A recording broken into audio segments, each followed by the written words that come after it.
부활을 믿는다는 것은 이 은혜 아니면 불가능한 일입니다. 우리가 고대인들이 그냥 순진하기 때문에 부활을 쉽게 믿었을 거다 생각할 수 있지만 그렇지 않습니다.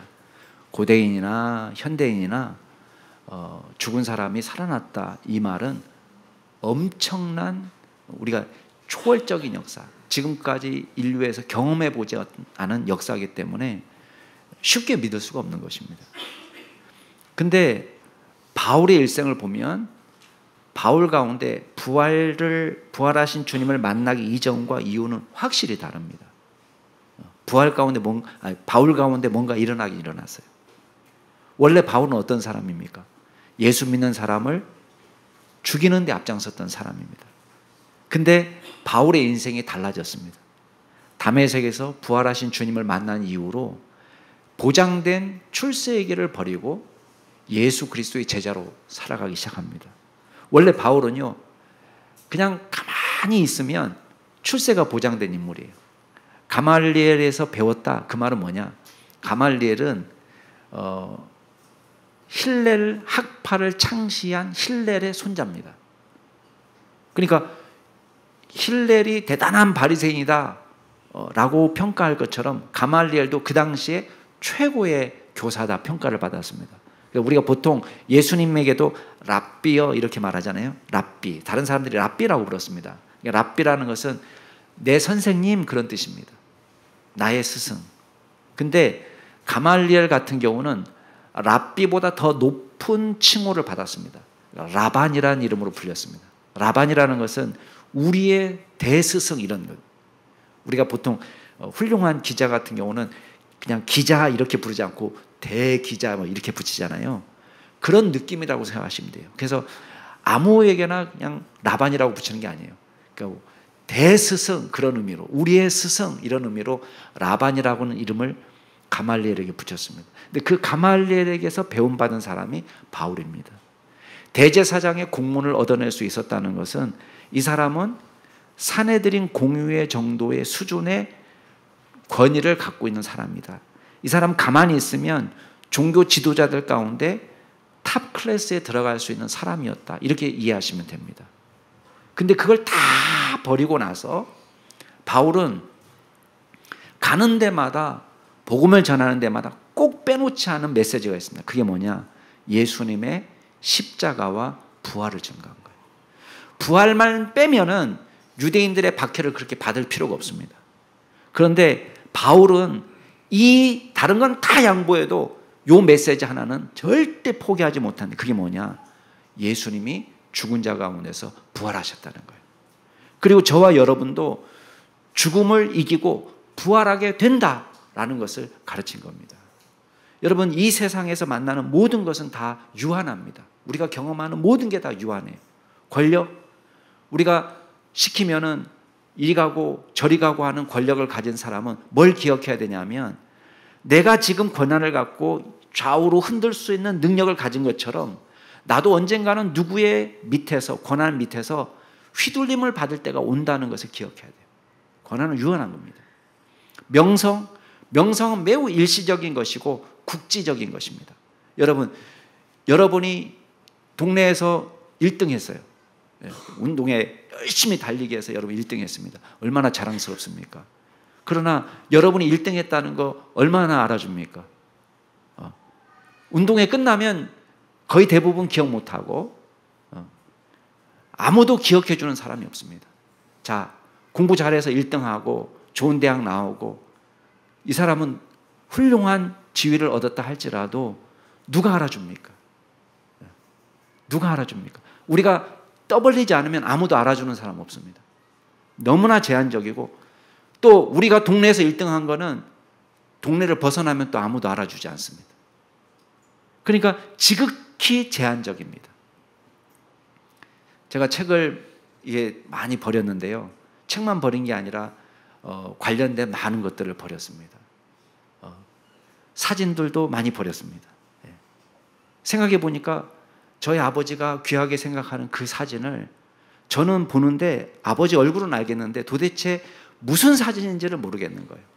분명히 우리 아버지가 찍을 때는 역사가 있는 사진이고 귀한 사진입니다. 그러나 저는 우리 아버지 사진을 보는데 도대체 이 사람들이 누군지, 이 행사가 무슨 행사인지, 우리 아버지와 어떤 관련이 있는 사람인지를 저는 알 길이 없는 겁니다. 제가 갖고 있는 사진들을 우리 아이가 어느 정도 기억해 줄까요? 저는 모를 거라고 생각합니다. 그래서 스캔 받을 거 받고요, 다 버려버렸어요. 아직 못 버린 게 좀 남아있는데 그거는 아직 시간이 모자라서 못 버린 것 뿐입니다. 여러분, 우리는 영원한 게 없습니다. 행운은 우리를 속입니다. 야, 이것만 이루어지면 난 행복할 거다. 근데 행운을 경험하고 나서 우리가 깨닫는 게 있습니다. 아, 이게 행복의 조건이 아니었구나. 그걸 깨닫습니다. 차라리 불행이 낫습니다. 불행은 정직하기로 합니다. 불행은 나쁜 거다. 그래, 불행이 오고 나서야 내가 얼마나 연약한 존재인지. 오히려 불행을 통해서 우리 자신을 깨닫게 됩니다. 저와 여러분은 유한한 존재로 살아갑니다. 근데 오늘 말씀을 보면 저와 여러분에게 하나님께서 영혼을 선물해 주셨다는 거예요. 그래서 오늘 세 가지를 우리가 같이 생각해 보려고 하는데요. 하나는 뭐냐 하면 절망을 기쁨으로 바꾸신 예수님.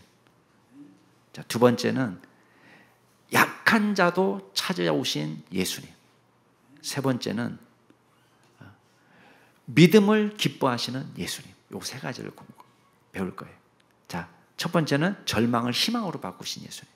두 번째는 약한 자도 찾아오신 예수님. 세 번째는 믿음을 기뻐하시는 예수님. 자, 첫 번째는 주님은 모든 절망을 희망으로 바꾸시는 분이에요. 여러분, 우리가 지금까지 살아오면서 하면 된다 정신으로 살았어요. 또 믿는 사람들은 할 수 있다 정신으로 살았습니다. 그러나 우리가 하면 된다, 할 수 있다로 안 되는 절망을 경험하게 됩니다. 그게 뭡니까? 죽음이에요. 여러분, 제자들은 지금 가장 크게 절망하고 있습니다. 자신이 모든 것을 버리고 예수님을 따라왔는데 예수님이 자신들이 보는 앞에서 체포되시고 돌아가셨어요. 배와 그물을 버려두고 가족도 버려두고 세리 마태 같은 경우는 안정된 직장도 버리고 다 버렸는데 물거품이 된 겁니다. 예루살렘에 들어올 때만 해도 사람들이 호산나 호산나 찬양하면서 환호했던 그 사람들이 똑같이 예수님을 십자가에 못 박으라고 배신합니다. 절망도 이런 절망이 없습니다. 예수님이 예루살렘에 올라가실 때만 해도 부정부패를 척결하시고 로마 정부를 뒤집어 엎으신 다음에 왕이 되시면 한 자리를 차지할 수 있을 거라고 믿었는데 지금은 반란 우두머리에 졸개들이 된 겁니다. 현상수배. 그러니까 지금 제자들은 절망 가운데 문을 꽁꽁 걸어 담그고 있습니다. 제자들이 들려온 소식은 예수님의 무덤이 비어있다. 예수님의 시체가 없으셨다. 막달라 마리아가 와서 이야기하는데도요, 절망이 치유되지 않습니다. 무엇이 상황을 반전시킬 수 있을까요? 3년 동안 예수님 따라다니느라고 정신적인 피해도 입고 물질적인 피해도 입고 배와 그물을 다 버려뒀으니까 3배 사다 주고 그다음에 3년 동안에 고기 잡을 거 계산해서 안겨주고 또 정신적인 피해를 입었으니까 정신까지 피해 보상까지 해주면 어때요? 조금 만족이 되겠습니까? 어떻게 하면 이 절망이 희망으로 바뀔까요?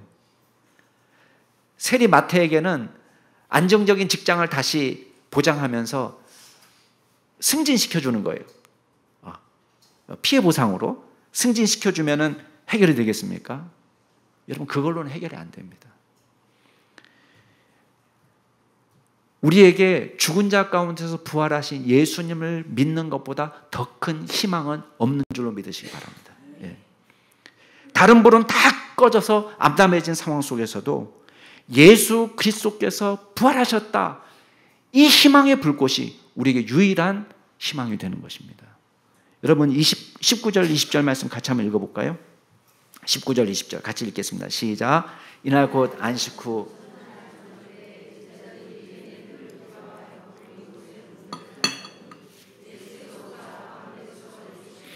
평강이 있을지어다. 이 말씀을 하시고 손과 옆구리를 보이시니 제자들이 주를 보고 기뻐하더라. 여러분, 예수님이 찾아오셔서 평강이 있을지어다 말씀하시니까요, 절망이 순식간에 기쁨으로 변했습니다. 제자들이 더 이상 실망하지 않는 이유, 절망하지 않는 이유는 무엇입니까? 절대 희망이신 예수님이 계시기 때문이에요. 여러분, 제자들이 두려워하는, 진짜 두려워하는 건 무엇입니까? 죽음의 공포, 저주의 공포, 도저히 상황을 반절시킬 수 없는 절망 가운데서 지금 제자들은 기뻐하기 시작했습니다. 왜 기뻐합니까? 예수님이 말로만 부활을 말씀하신 것이 아니라 실제 죽음을 이기시고 부활하셔서 제자들과 만나 주셨기 때문입니다. 여러분, 어떤 사람은 예수님의 부활을 상징적으로 해석하는 사람들이 있습니다. 야, 그 부활이라는 것이 제자들이 그렇게 기록했지만 그게 실제로 그런 일이 아니야. 예수님이 부활했다는 것은 예수님의 사랑의 정신, 예수님의 희생의 정신이 제자들의 마음속에 남아서 제자들의 마음속에 그 사랑을 본받는 삶을 살면서 예수님이 다시 제자들의 마음속에서 살아나신 거야. 이렇게 말하는 사람이 있습니다. 그럴듯하지 않습니까? 여러분, 한번 여쭤보겠습니다. 여러분의 예수님의 사랑의 정신, 예수님의 희생의 정신을 여기 마음속에 심어두면은 주를 위해서 죽을 수 있는 믿음이 나오나요? 아니에요. 제자들은 지금 두려워서 발발발발 떨고 있는데 예수님의 사랑을 몰랐기 때문이 아닙니다. 예수님의 희생 정신을 보지 못했기 때문이 아닙니다. 도무지 희망이라고는 1도 찾아볼 수 없는 상황 속에서 제자들이 기쁨을 회복할 수 있는 비결 딱 하나 있었습니다. 그게 뭐냐? 죽음을 이기시고 살아나신 예수님을 다시 만난 거예요. 여러분, 예수님의 부활이 저와 여러분에게 유일한 소망이 된다는 사실을 믿으시기 바랍니다. 바울은 그렇게 고백합니다. 하나님이 주를 다시 살리셨고, 여러분, 고린도교회 편지하면서 이게 얼마나 중요한지를 다시 얘기하는 거예요. 하나님이 그를 다시 살리셨고 또한 그의 권능으로 우리를 다시 살리시리라. 아멘. 이게 바울의 믿음이었습니다.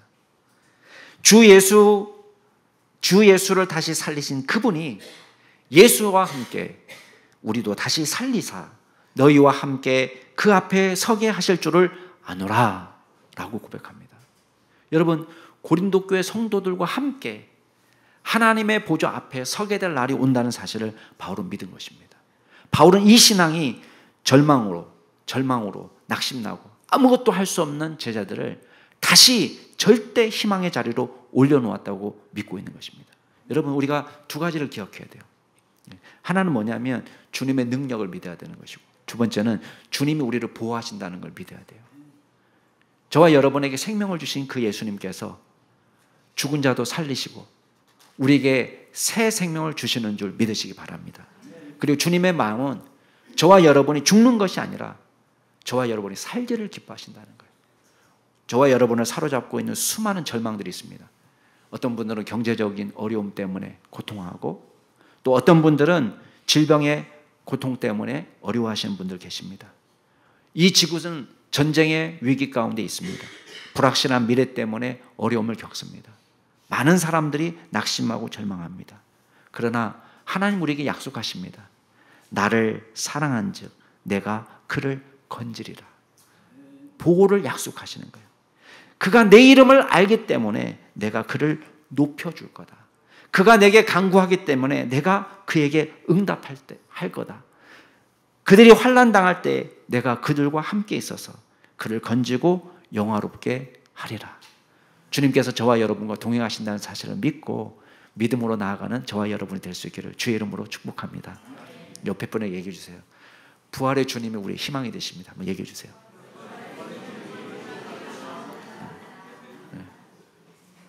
그래서 부활하신 주님은요, 어떤 절망도 희망으로 바꾸는 반전이 되는 것입니다.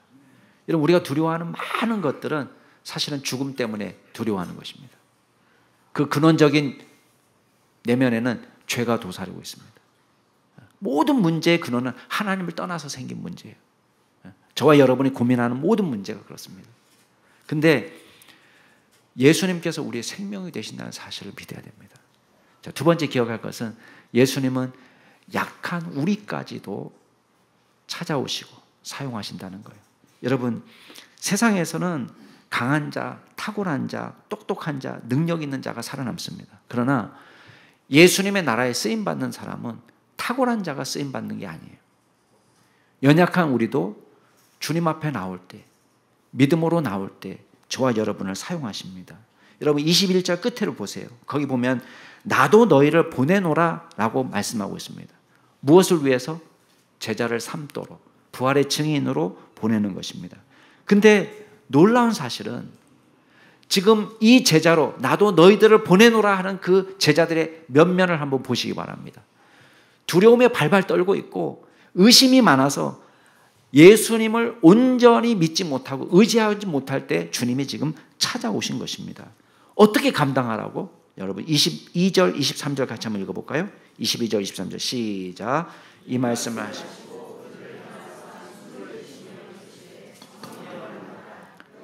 누구의 죄든지 사하면 사해질 것이요 누구의 죄든지 그대로 두면 그대로 있으리라 하시니라. 아멘. 두 가지를 약속합니다. 하나는 뭐냐면 성령님이에요. 두 번째는 죄사함의 은총을 선포하는 권세를 주셨어요. 여러분, 성령을 주시겠다는 약속은 뭡니까? 우리 힘으로는 사람을 바꿀 능력이 없습니다. 그러나 주의 성령께서 사람을 바꿀 수 있는 능력을 주시는 것입니다. 겉으로 드러난 행동을 바꾸는 거 얼마든지 할 수 있어요. 그러나 내면을 바꾸는 건 우리의 능력이 아닙니다. 오늘 연합 새벽 예배 혹시 오신 분은 아셨을지 모르겠는데 우리 목회자들이 특송을 했거든요. 그래서 갔더니만은 제가 그 축도를 맡았는데 나비 넥타이를 매라는 거예요. 그래서 제가 순서 담당자이기 때문에 넥타이 매고 올라가겠다고 그랬더니 아니 그냥 다 이렇게 빨간 넥타이를 매라는 거예요.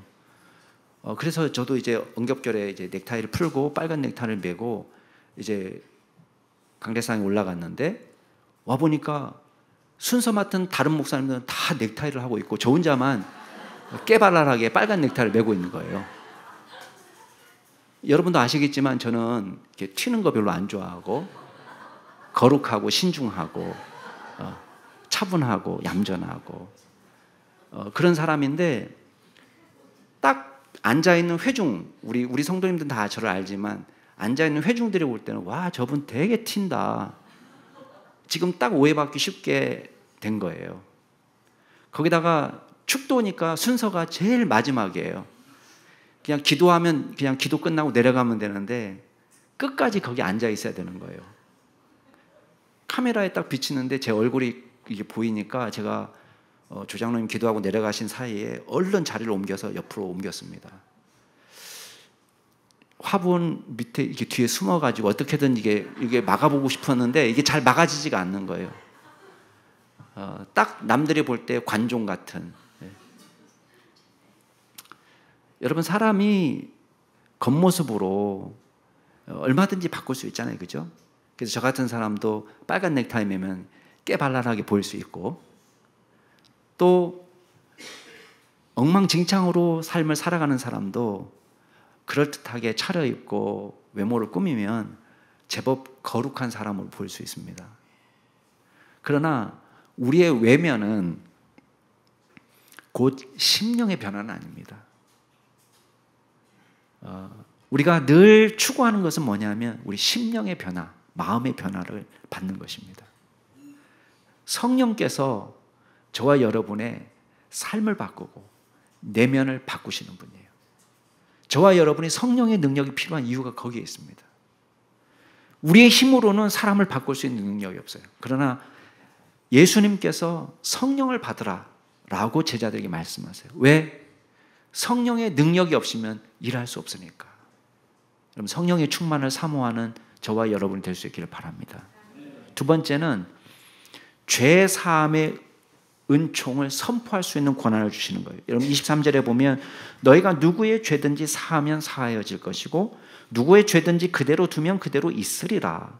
이 말은 오해가 없기를 바랍니다. 여러분, 죄 용서의 능력이 우리에게 있는 게 아닙니다. 너 죄 용서 받았어, 이렇게 말하면 그 사람이 죄가 없어지는 것도 아니고, 넌 죄 용서 받지 못할 거야 라고 말하면 그 죄를 우리가 용서하지 않는 것도 아닙니다. 이 모든 권한은 누구에게 있느냐? 사실은 하나님께 있습니다. 그러나 우리가 적어도 주님과 동행하고 주님의 말씀에 사로잡혀 살면은, 아, 이분이 말씀대로 살고 있구나, 당신은 하나님의 사람입니다 라고 선포할 수 있는 분별력이 생겨요. 저 사람은 하나님의 말씀을 떠나 사는구나, 하나님의 진노가 있습니다 라고 선포할 수 있는 권한이 우리에게 있는 것입니다. 그건 언제? 주님과 동행할 때. 지금 제자들에게 하나님께서 약속하시는 건 뭡니까? 주님과 동행하며 하나님의 말씀을 제대로 선포하고 하나님의 말씀에 믿음으로 반응하는 사람에게 하나님의 용서를 선포할 수 있는 권한을 준다는 거예요. 주님의 권한. 그 능력으로 우리가 주님의 일을 한다는 것입니다. 누구에게? 도마와 같이 믿음에서 후퇴한 사람에게까지. 여러분, 도마는 예수님의 부활하신 예수님이 나타나셨을 때 마침 거기 안 계셨어요. 도마가 믿을 수가 없는 겁니다. 다른 제자들이 우리가 부활하신 주님을 만났다, 믿어지지 않는 겁니다. 야, 웃기지 말아라. 내가 내 손가락으로 그분의 못자국에 손을 넣어보고 그분의 옆구리에 내가 손을 넣어보지 않고는 내가 믿을 수가 없다.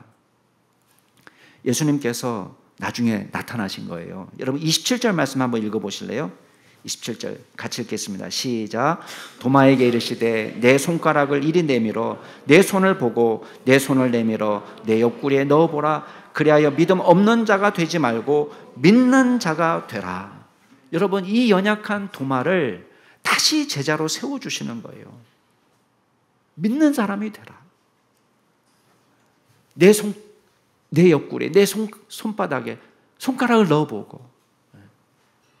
물론 도마는 일일이 넣어보지 않아도 이제는 믿게 됐습니다. 근데 중요한 건 뭡니까? 이 도마의 연약함까지도 예수님은 치유하고 회복시키셔서 주님의 일꾼으로 삼아주신 거예요. 여러분 보세요. 주님의 일을 하는 거는요, 꼭 탁월한 사람만 일하는 게 아닙니다. 도덕적으로 일평생 완벽했던 사람만 사용하는 게 아닙니다. 물론 가정이 평안하면 좋지만 남편이 문제를 일으키고 또 애들이 말 안 듣고, 자, 가와만사성이지만 가정이 화목하지 않을 수도 있어요.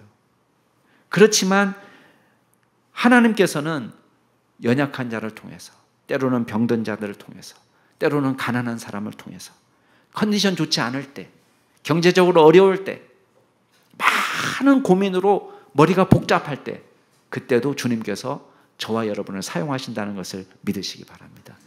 그래서 바울이 갈라디아 교회를 개척할 때는요, 이런 고백을 합니다. 갈라디아서에 뭐라고 얘기하냐면, 내가 처음에 육신의 약함으로 말미암아 너에게 복음을 전했다 그랬습니다. 우리가 구체적으로 어떤 상황인지 모릅니다. 어떤 분들은 바울이 말라리아 때문에 고생할 때다, 어떤 사람은 안질 때문에 고생할 때고, 어떤 사람은 간질 때문에 고생할 때다, 여러 가지로 분석을 하지만 잘 모릅니다. 그러나 한 가지 분명한 건 있습니다. 그건 뭐냐? 내가 육체적으로 약할 때 그것 때문에 계기가 되어서 너희에게 복음이 전해졌다라고 말합니다. 너희를 시험하는 것이 내 육체에 여전히 있었다라고 말합니다. 사람들이 볼 때, 아유, 우리 목사님은 하는 것마다 잘 돼, 이렇게 생각하면 은혜가 되지만, 와, 우리 목사님은 왜 저렇게 어려움이 많을까? 병도 많고 힘든 것도 많고 고생도 많고, 아유, 정말 하나님이 살아계시다면 왜 저럴까? 그런 환경, 지금 바울이 당한 환경이 그거였다는 거예요. 딱 보면 시험들 만한 일들이 내 안에 차고 넘쳤는데도 불구하고 오히려 갈라디아 교회의 선교를 위해서 힘을 쏟을 때에 하나님께서 사용하신 거예요.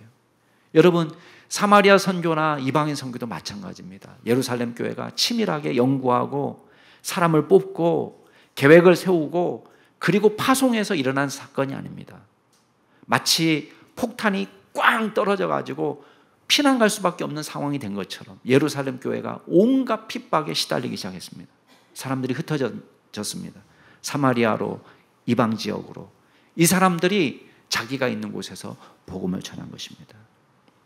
하나님의 일은 우리의 능력으로 하는 것이 아니라 부활하신 예수 그리스도의 능력으로, 성령의 능력으로 이루어지는 줄로 믿으시기 바랍니다.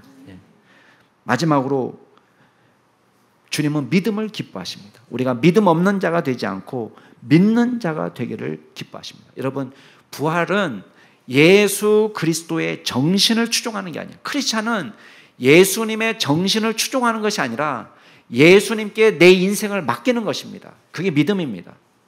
예수님의 사랑을 본받아 살겠다, 예수님의 삶을 본받아서 살겠다, 좋은 겁니다. 나쁜 건 아닙니다. 그러나 믿음은 그보다 한 단계 더 위의 거예요.